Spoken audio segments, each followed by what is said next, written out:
What's going on, YouTube? Thanks for tuning back into the channel. So today I actually wanted to talk about something that I've seen on social media. I kind of made a video similar to this a while back, but I've seen a lot of people trading in the Lowrider S for a Roadglide or maybe a Streetglide. Don't get me wrong, a couple of weeks ago I did a bike check video on my bike, said I love this bike and I still do.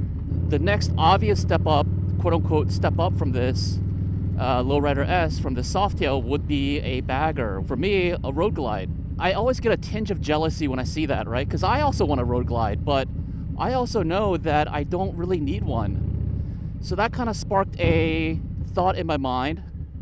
Oh man,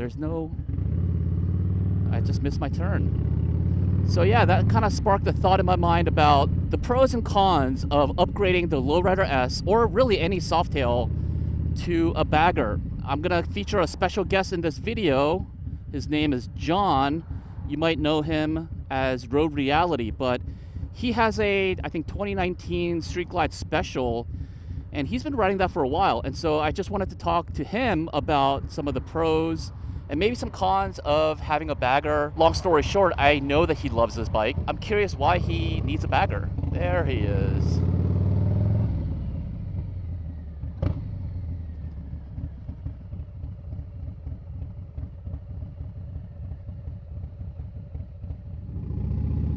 All right, and that, my friends, is Road Reality. John from Road Reality, to be more specific. A friend of the channel. He has a Streetglide Special, and he's just got new suspension that he's really proud of, and he's been doing a lot of testing videos.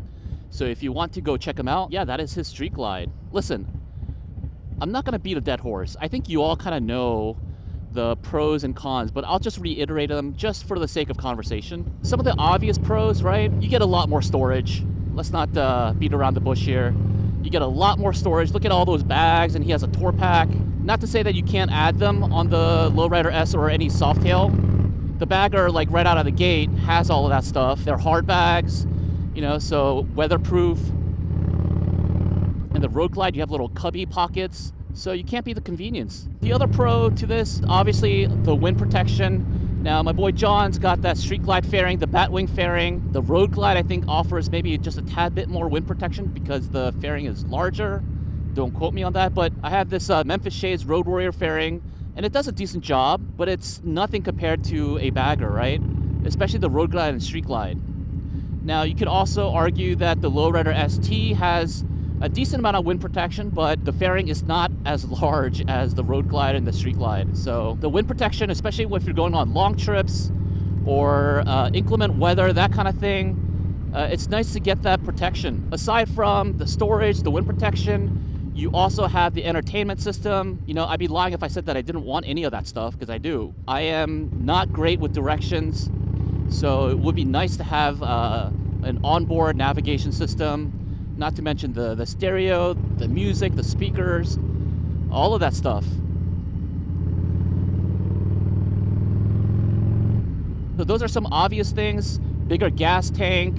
I believe it's a 6-gallon gas tank versus 5. Marginal difference, but an extra gallon goes a long way too. The biggest thing is just like the overall comfort of a bagger, how it handles on the highway when you're going 80, 90 on the highway. I've tested on a few baggers over the last couple of years, and man, it is just like plush. It is comfortable. The seat, even the stock seat, is nice and comfortable for me. You get the 4 controls. It feels very luxurious is what I'm trying to say. I think if people were really honest, they'll probably tell you that they like the status symbol of having a bagger. When you roll up on a bagger, man, it's kind of the top of the food chain when it comes to cruisers. It's a status symbol. They know that you've dropped some serious coin. I feel like when you get into a Roadglide or a Streetglide, you're kind of in like this exclusive club. I don't know. Maybe that's just me. Maybe I'm overthinking it, but anyways, I'm putting it out there. All right, so enough with the platitudes. Enough with the compliments on the Roadglide and the Streetglide or the baggers. My Lowrider S is getting kind of jealous here, but what are some of the downsides? The number one thing for me has to be the weight. It's a beast. When I'm thinking about like just daily riding in traffic like this, where we're going, 30 miles an hour, that's not the kind of bike I want to be on. I want to be on like a smaller, more nimble bike, split lanes if I need to, or make some quick maneuvers. It's not as easy on the bagger, and I've tried it. Getting it in and out of my garage, just the little things, right? Like finding a parking space, don't get me wrong, my Lowrider S is no featherweight. It's about 700 pounds. You know, and sometimes you don't want to think about all that. Sometimes you just want to get on a bike and ride. So I think that's the biggest drawback for me.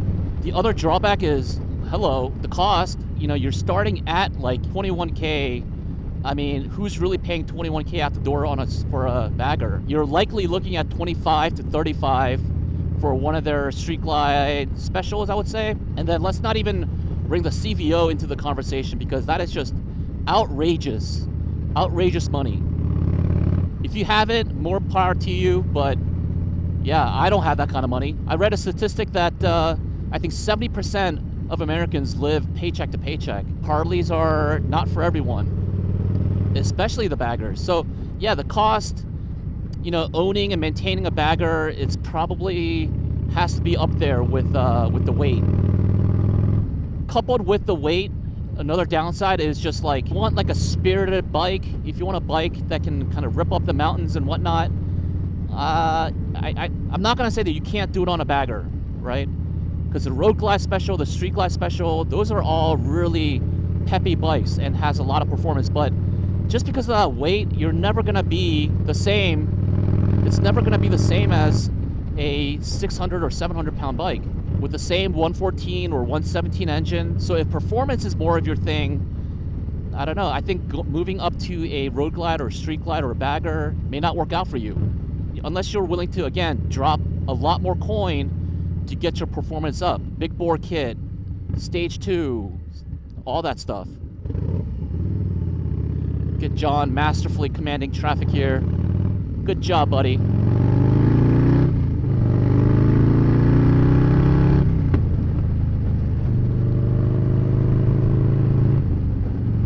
This is kind of like the perfect bike for me. I'm mostly just kind of like putzing around town, the occasional day or two trips. So this is kind of perfect for that. If you were to ask me, have I been tempted by a bagger? I'd be lying if I said that I wasn't tempted. With all that being said, I'm not there. I'm still happy with the Lowrider S, but let's go hear what John has to say about it. All right, so John, tell me a little bit about your Streetglide special. So it's a 2019 model, and it's got the whole Kahuna collection, grips, pegs, levers, all that stuff, passenger floorboards. And then I added a tour pack, the saddlebag guards, taller windshield, all the GoPro crap, and these bad boy Batwing wind deflectors. They're awesome. But it also has the mid-frame deflectors and the twin cool fan, or whatever Harley calls it, that cools the rear cylinder so you can do more stop and go traffic. That's about what I added, except also the custom dynamics headlights and turn signals all around. Very cool. Yeah, it does look nice. Oh, what is this? Oh, that's my buddy Mr. McStash. He tagged me at Van this year. Nice. So I've seen a lot of trends where obviously the next step up from like a Softail would be to go to a bagger, whether it's a Streetglide or a Roadglide.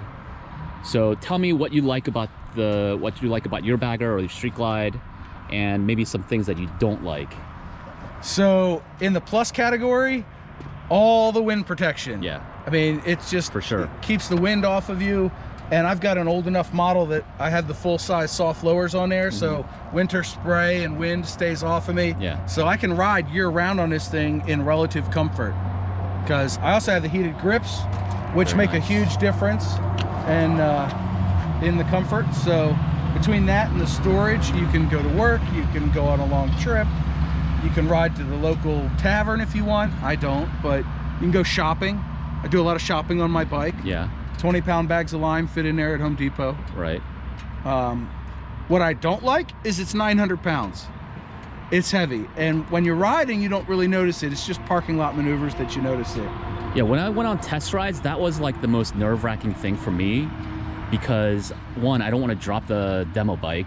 Yeah. And two, it just takes a while to get used to that, I don't know, handling the big bike. The worst part is when you're done with the demo ride and you have to bring it back and you have to park it. I am stressed out of my mind because you have to kind of back into the parking spot. Yeah. And I just don't want to deal with that every time. I'm pretty sure you get used to it to some degree. You do. But yeah, I don't know. That's the one thing that's holding me back. As long as you keep the bike in like a 15-degree window of upright, you don't really feel the weight. So you can generally maneuver it how you need to. But if you're a shorter rider, yeah, it can be a little bit troublesome. I mean, I have like a 30-inch inseam, maybe a little less. Same as mine. So yeah, I'm like on my tippy toes. Yep. Wear boots. I got boots that have half-inch soles on them. I have fake boots. I have. Oh Vans yeah, boots. no. These are Harley boots. They're really comfortable, and they give me a lot of traction on the road, so I don't drop the bike. All right, cool. Well, thanks, John, for the little intro to your bike. You're welcome. And don't forget, it has a radio. So if you like listening to tunes and you want everybody around you to listen to tunes, it has a radio built in. Right? You're a Kid Rock? I'm kidding. Generally Taylor Swift. Taylor Swift, nice. You've been improving, yeah. No, I'm kidding. Classic rock, oldies. All right, guys, so we're back out on the bikes. Had a nice little chat with John from Road Reality. We talked bikes, life, and all that good stuff. But the reasons that John mentioned about why he loves his Streetglide and why he doesn't, or what he doesn't like about a Streetglide, are kind of the same reasons why I would want to get a bagger versus why I wouldn't want to get a bagger. So I think it kind of all depends. Whew. John's kind of picking up some steam here. But obviously everyone's different, and you're just gonna have to do what's best for you. That's gonna wrap it up for me today. I wanted to have commentary on, you know, just the trend. I don't really know if it's a trend or not, but I have noticed quite a bit of people that, you know, get into either like a Street Bob or a Lowrider S ultimately end up trading up for a bagger. But I've also noticed that people are trading down from a bagger to, say, a Lowrider ST. Whichever way you go, I think it's all a matter of preference. It all depends on what you want out of your bike. I'm gonna get out of here. Thanks guys for tuning in, and until next time, I'll see you all later. Peace.